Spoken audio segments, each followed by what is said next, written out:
नमस्कार शेतकरी बांधवांनो, मी मिलिंद कुलकर्णी निर्मल सीड्समध्ये संशोधन विभागामध्ये मी काम करतो।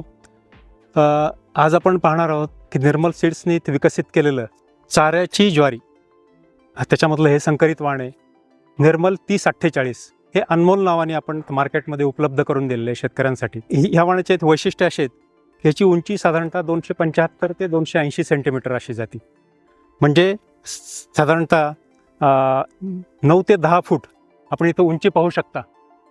आणि त्याच्यानंतर काय की हे आपल्याला 3 वेळेस आपल्याला ह्याची कापणी करता येते। पहिली कापणी साधारणतः पेरणी झाल्यापासून 55 ते 60 दिवसांनी पहिली कापणी करता येते। त्याच्यानंतर दुसरी कापणी जी आहे त्याच्यानंतरच्या 45 ते 50 दिवसांनी किंवा 40 ते 45 दिवसांनी सुद्धा तुम्ही करू शकता। कापणीचा कालावधी जो असतो की हा जो फुलोरा दिसतोय तुम्हाला, हा फुलोरा ज्यावेळेस त्याच्या फ्लॅगलिप म्हणतो आपण, त्या स्टेजला असताना केलेला अतिशय चांगला राहतो, कारण त्याच्यामध्ये पोषक तत्वाची जी मात्रा आहे ती जास्त प्रमाणात असली। अशा पद्धतीने हे 3 वेळेस आपल्याला कापणी करता येतं। हे असं चारा पीक आहे निर्मल 3048। ह्याचं अजून एक वैशिष्ट्य सांगायचं म्हणजे चारा जो आहे तो अतिशय टेंडर किंवा सकुलंट म्हणतो आपण। साधारणतः आपण चारा कापून टाकल्यानंतर पशु काय करतात की फक्त पाला खातात आणि ह्याचं जे स्टेम जे आहे तसं सोडून देतात। पण ह्या चाऱ्यामध्ये, ह्या वाणामध्ये असं वैशिष्ट्य आहे की ह्याच्या हा जो स्टेम दिसतोय हा अतिशय टेंडर आहे।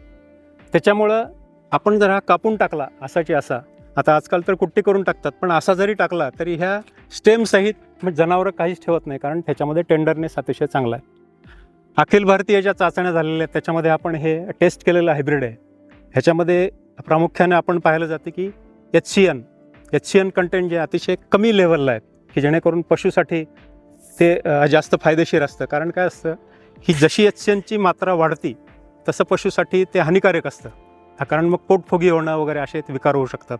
तर हे सुद्धा आपण त्याच्यामध्ये टेस्ट केलेले आहे। बाकीचे पॅलाटेबिलिटी पॅरामीटर्स आहेत किंवा त्याचे जे न्यूट्रिशनल कंपोजिशन जे आहे ते विद्यापीठाकडून आपण टेस्ट केलेले आहे। त्याच्यामध्ये सुद्धा अतिशय सरस असं वाण हे चारा पीक निर्मल 3048 अनमोल नावाने आपण शेतकऱ्यांसाठी उपलब्ध करून दिलेलं आहे।